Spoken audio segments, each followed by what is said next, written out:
cuales nos originan a nosotros accidentes de trabajo. Nos van a originar accidentes de trabajo los factores de riesgo locativo, eléctrico, mecánico, de incendio y explosión, y eso me olvida uno, y el eléctrico. ¿Listo? ¿Qué es un factor de riesgo físico? Factor de riesgo físico es que por la naturaleza ambiental o de origen físico, por exceso, defecto, por la intensidad, exposición y concentración pueden afectar la salud del trabajador.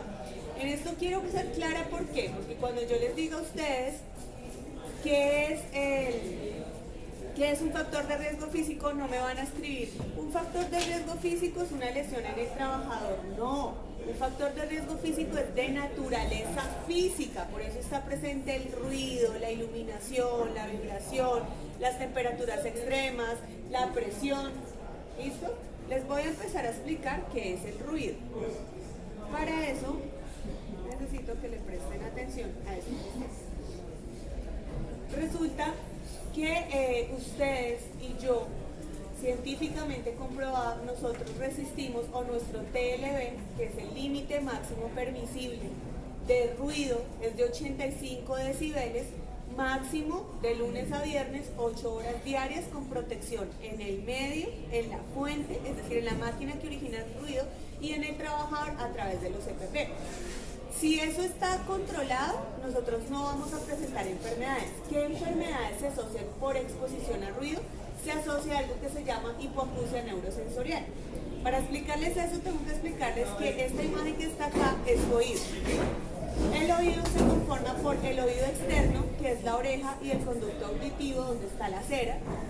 El oído interno, que es la membrana timpánica, y 3 huesecillos, martillo, yunque y estribo, que apenas usted nació dejaron de crecer y hacen el sistema de percusión para que en este momento usted me esté escuchando.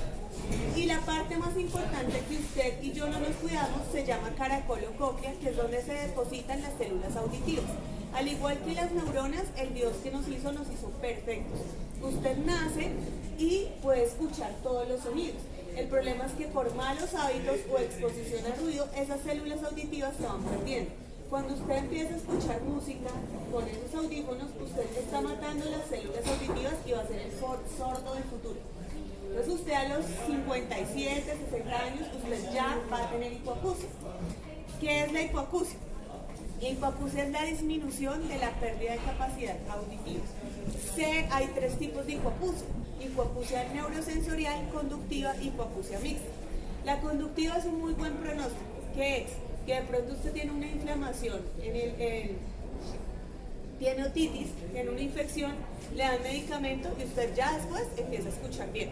Que usted tiene mucha cera, le quitan la cera y usted empieza a escuchar bien. Pero el hipoacusia ya neurosensorial ya es una pérdida de esas células auditivas y eso ya no se recupera. Ya le toca a usted de ahí en adelante seguir con lo mismo. Ya no puede usted escuchar. ¿Cómo se desarrolla esa hipoacusia? Y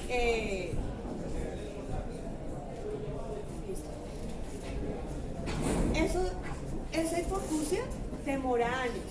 Las primeras frecuencias que la persona o que el trabajador pierde son las frecuencias altas. Por eso la persona no se está dando cuenta que se está quedando sordo.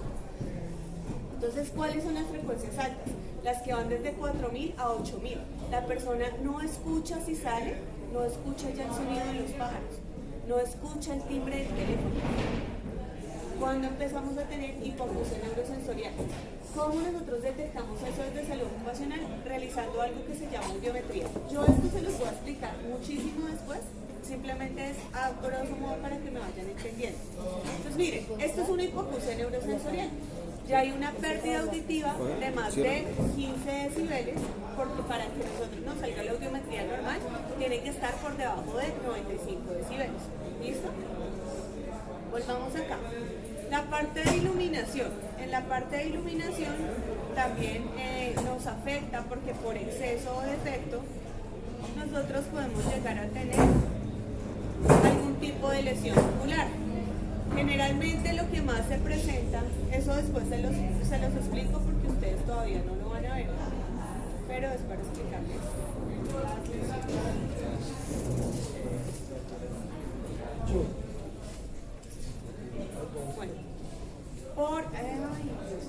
exceso de iluminación o defecto, usted va a presentar tres cosas. Puede presentar algo que se llama catarata y puede llegar a presentar algo que se llama terigio.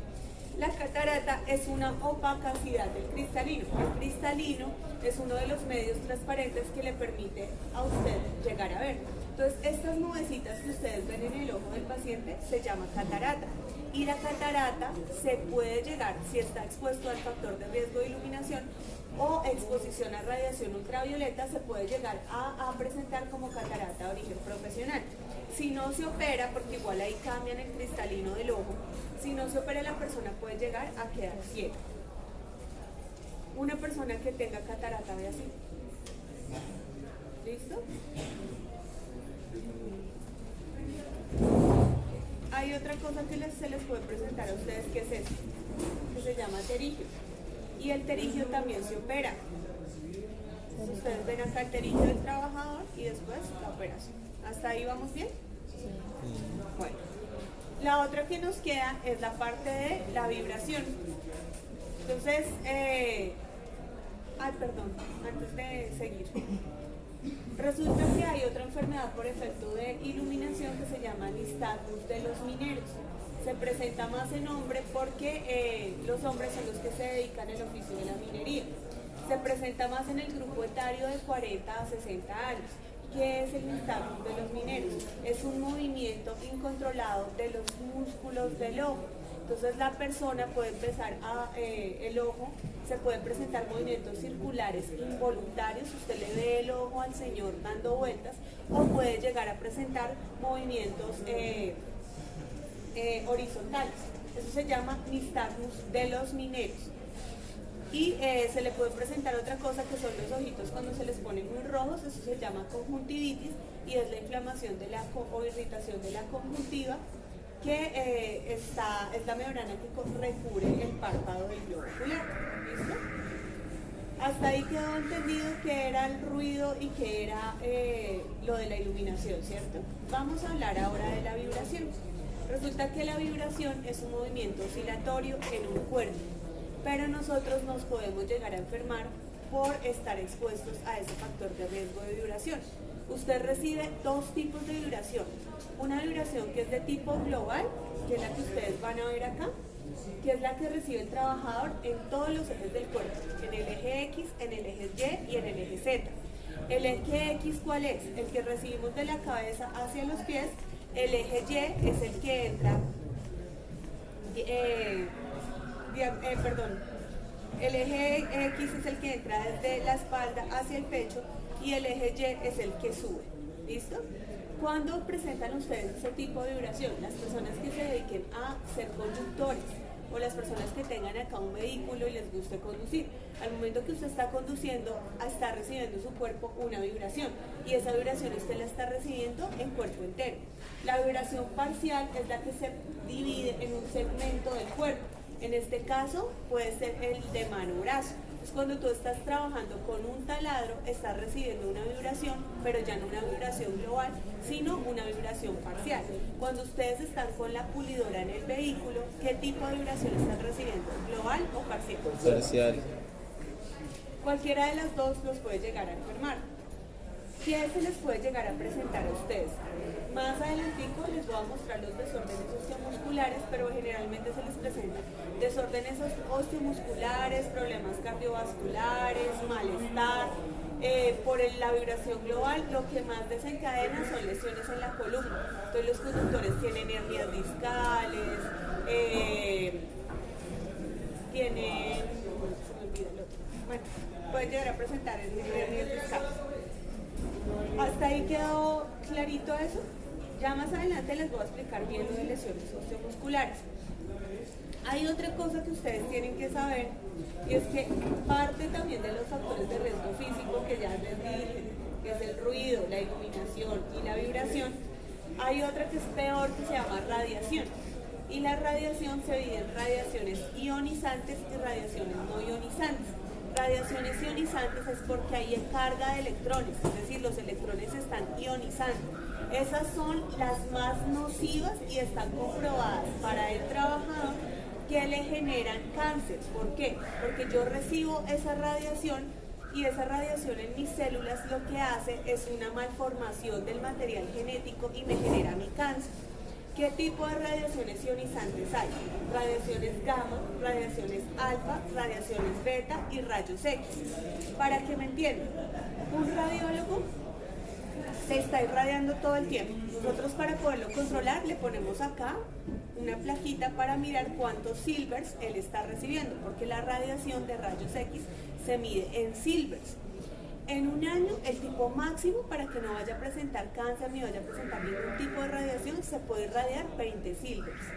Pero y máximo en 5 años, pues 50. Pero lo que pasa es que el tipo no trabaja solamente en un hospital, el radiólogo, porque la radiología es una tecnología, no es una profesión, y les pagan supremamente bien. Entonces el tipo va y trabaja en otro lado, hace turno de 6 a 2, y luego va y trabaja en otro lado de 3 de la tarde a 8 o 9 de la noche. Se está irradiando doble vez. Los radiólogos son los únicos profesionales que por legislación colombiana tienen que tener vacaciones cada 6 meses. Y se recomienda que esas vacaciones él vaya al mar para que en el mar haga efecto de polo a tierra y pueda sacar toda esa radiación que él está teniendo. Pero eso no lo hace.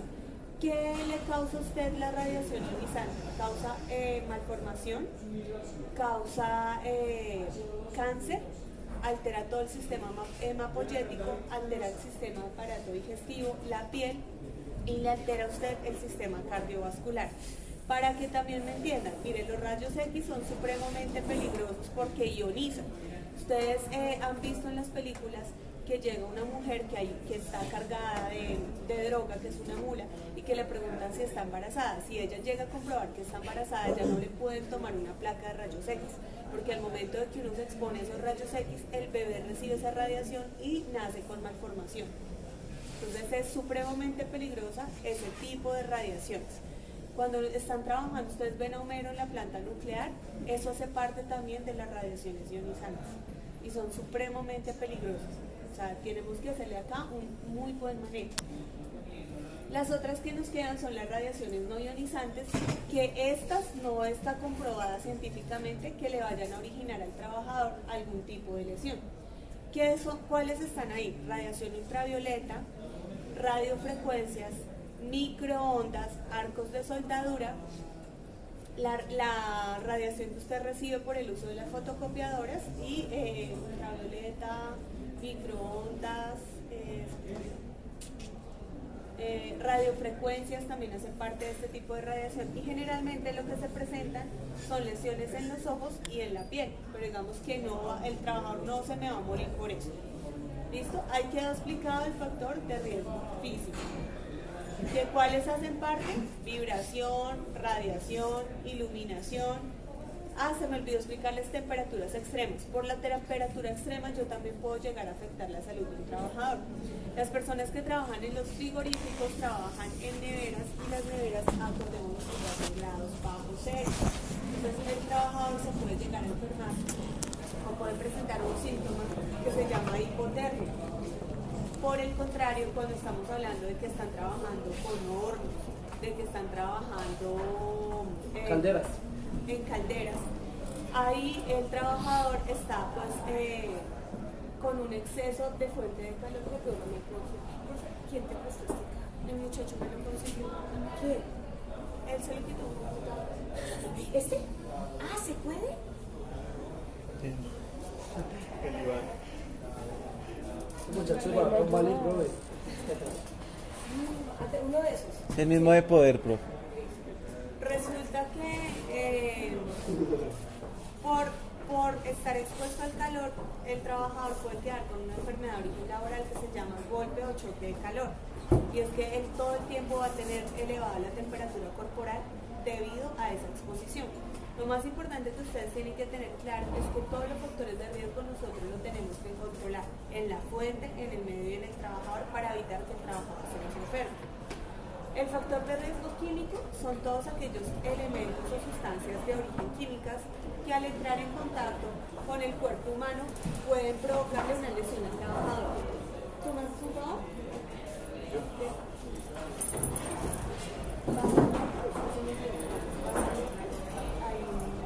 No, la puta.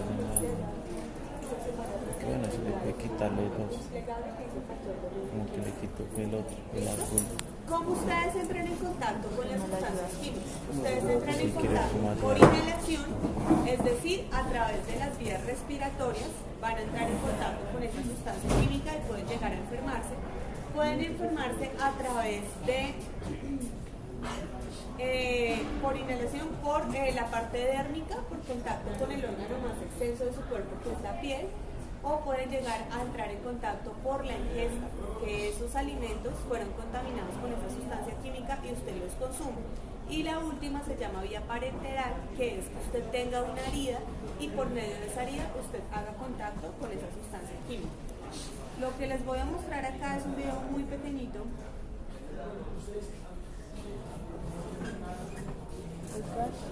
Para que se den cuenta que ese factor de riesgo químico puede llegar a enfermarlos a ustedes de neumoconiosis y se puede llegar a morir de eso. De alerta se han activado de nuevo las autoridades de Generación General de Farmacéuticos. Unido a los números, una asociación sindical suiza que representa más de 20 millones de trabajadores en el mundo, en Colombia muere la ¿En las noticias? causa de la actividad regional. Registramos una nueva víctima. Así que está feliz. A mí me da dolor saber que yo perdí todo lo que yo tenía. Ella es hoy la nueva víctima de la fibra mineral conocida como asbesto. Alcira trabajó 14 años en un taller de autopartes. Su puesto de trabajo como secretaria quedaba a escasos metros, donde cambiaban las bandas para frenos de las tractomulas. Hoy ella tiene un mesotelioma, es un cáncer mortal producido por altas exposiciones a la fibra del asbesto. Ese polvillo que bota esas bandas, eso es lo que me trajo esta enfermedad. Es tiempo de luchar por su vida. Este fue el tiempo que no tuvo el ingeniero de sistemas Luis Alberto Mayorga, quien antes de morir grabó su testimonio alertando sobre las causas de su enfermedad letal. Sí, yo como papá manipulo el asbesto y lo hago sin conciencia.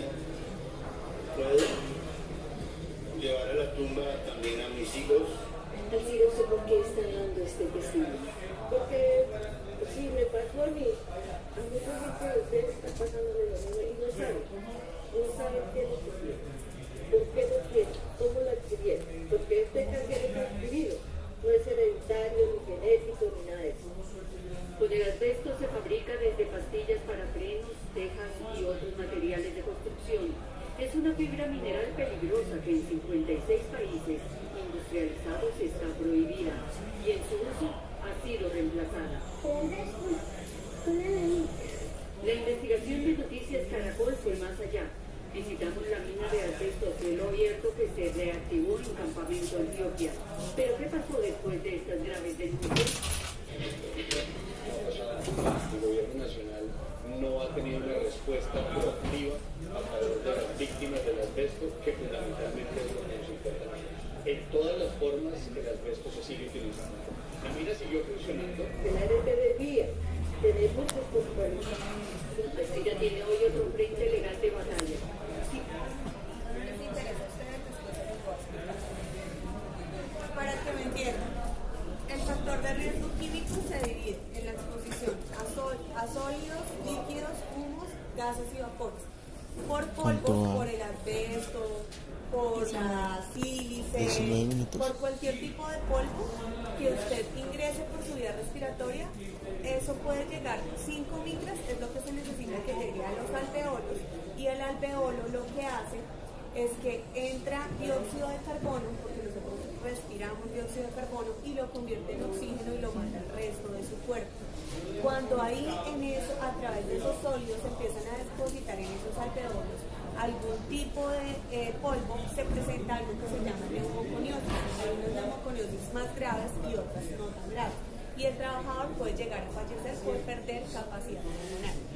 Cuando hablamos de líquidos, estamos hablando de que el trabajador está expuesto a nieblas, a rocíos, y cuando hablamos de humos es porque está expuesto a unos que son metálicos y no metálicos. Yo no quiero que sus piernitas las queden así. Resulta que esto es por exposición a unos gases y vapores. Las quemaduras que ustedes ven ahí son quemaduras de de segundo grado. Ya toda la parte del tejido de todas las capas de la piel están perdidas, por eso ustedes las ven que se empiezan como a recoger, que el trabajador se le empieza a poner como blanco. Ya hay nada que hacer, ya la quemadura la tiene el trabajador. No solamente se le pueden presentar las lesiones ahí, se puede llegar a presentar lesiones en los ojos y los ojitos se van a quedar a ustedes así. Entonces es importante que ustedes siempre recuerden que para cada factor de riesgo yo tengo que tener un método de control. También hace parte, aunque no es de un factor de riesgo por trabajo, las personas que fuman, los pulmones les van a quedar así. Porque igual todo ese humo que usted está recibiendo, toda esa sustancia va a parar. Yo no he visto Eso lo hacen ustedes acá. Ustedes manipulan las sustancias químicas de una manera que no es adecuada.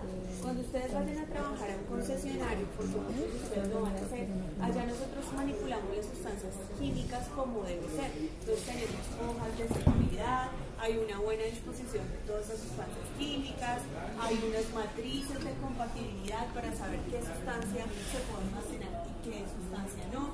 Y pues el rotulado y el etiquetado no es así tan olímpicamente como ustedes lo hacen acá. Esto que ustedes ven acá es para que ustedes también tomen conciencia de que por malos hábitos de higiene el trabajador se puede llegar a enfermar. Esa foto fue tomada en el Bahamas, es un soldado, y a ellos les dan todos los elementos de protección personal. Cuando yo estoy trabajando con pintura, yo necesito un respirador. El respirador, que puede ser de Axel, de 3M, hay varios en el mercado, tienen dos filtros que los trabajadores utilizan acá. Esos dos filtros son hechos en un material que permite al trabajador respirar, es decir, que le entre oxígeno, pero que no le permite que esas partículas de la pintura o del bolsillo ingresen a su vía respiratoria y se queden depositados en los pulmones. Ahí el trabajador literalmente no se le dio la gana de utilizar. Existe otro factor de riesgo que es el factor de riesgo biológico. El factor de riesgo biológico son todos los seres vivos de origen animal o vegetal que pueden llegar a enfermar al trabajador y que pueden causarle efectos infecciosos, tóxicos o alérgicos. ¿Cómo se clasifica? Por virus, por hongos, por bacterias o por parásitos. Para que me entiendan, si yo soy profesional del área de la salud, soy un médico y estoy atendiendo a un paciente que tiene neumonía, a mí esa neumonía de ese paciente se me puede llegar a transmitir. Pero no solamente en ese oficio, hay varios oficios donde están presentes los virus, los hongos y las bacterias. Cuando estamos trabajando en Ciudad Limpia y somos las personas que hacemos el proceso de recolección de basuras, también estamos expuestos a lo mismo, a virus, a hongos y a bacterias. Ustedes ven que esas dos personas tienen todos los elementos de protección personal para controlar ese factor de riesgo. Las personas que se dedican al reciclaje no lo hacen. Y ninguno de nosotros hacemos una disposición adecuada de los residuos. Entonces, muchos recicladores, hay personas que, por ejemplo, tienen que hacer uso de agujas por algún motivo de salud. Y si esa persona tiene VIH y el reciclador coge la basura y se pincha con esa aguja, el reciclador ya adquirió ahí la enfermedad. Pero eso no va a ser catalogado como enfermedad de origen profesional porque esa persona es del sector informal y no está afiliado al sistema general de riesgos laborales. Diferente es si estamos hablando del caso de la enfermera que por algún tipo de accidente se pinchó con la aguja y ahí le hacen un procedimiento en el hospital más o menos a las 2 horas para evitar que la persona pueda llegar a tener algún. Les cuento un caso de la vida real. La señora es auxiliar de odontología. Ellas también manipulan piezas que se utilizan y que son punzantes en nosotros los seres humanos. Resulta que la señora se punzó con una de esas piezas, nunca dijo nada. La señora en este momento está embarazada y se dieron cuenta que tiene VIH-Sida y que adquirió esa enfermedad en el trabajo. Entonces, ese accidente de trabajo se reportó como extratemporáneo porque igual la ley no le dice a uno el extratemporáneo es hasta los 5, hasta los 6, no, es extratemporáneo ya. Se reportó y se está haciendo el estudio porque la señora adquirió esa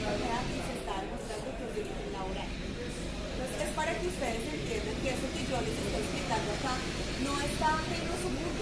Usted como mecánico puede llegar a enfermarse si no tiene un control de los factores de riesgo. Los dos que están dormidos o se despierten o se salen.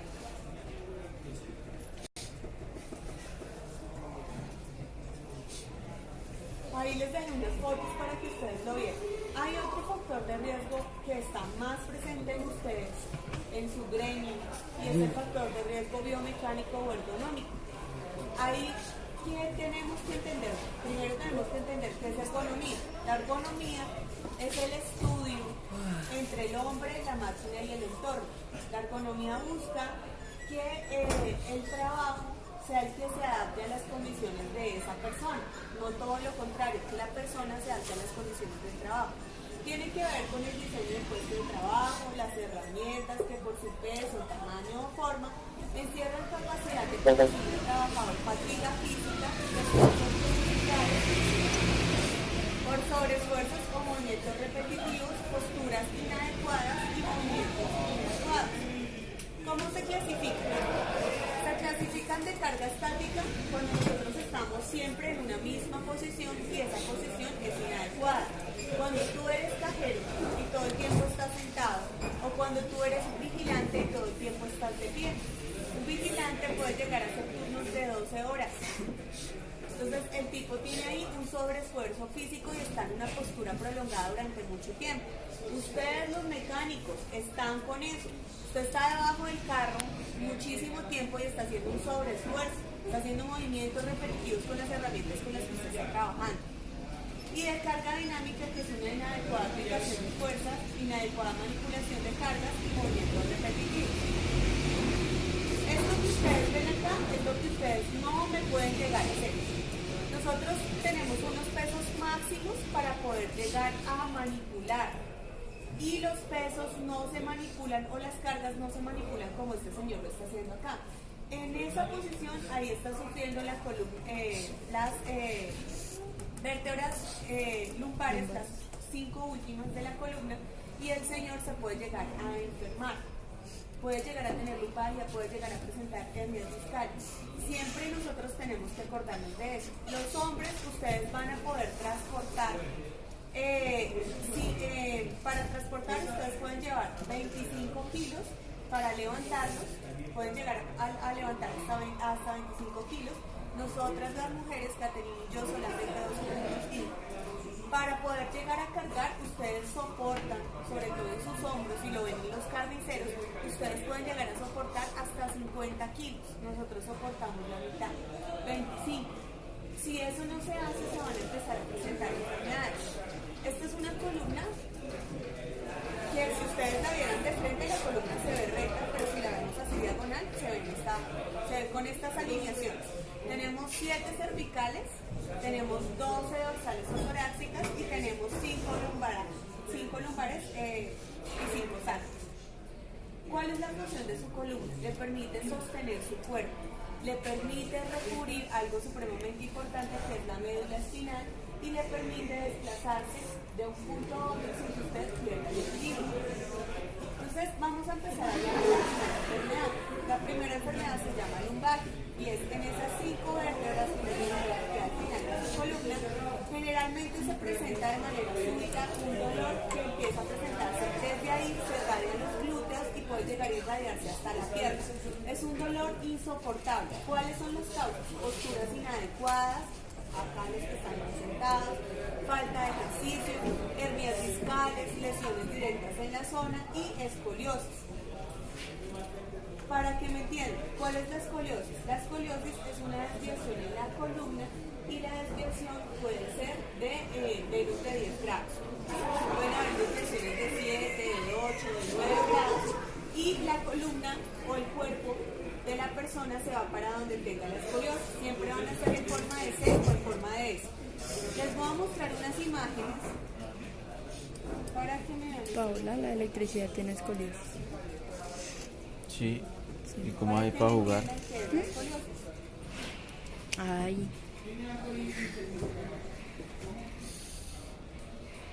Eso se lo explicaré después. Ay, qué lindo.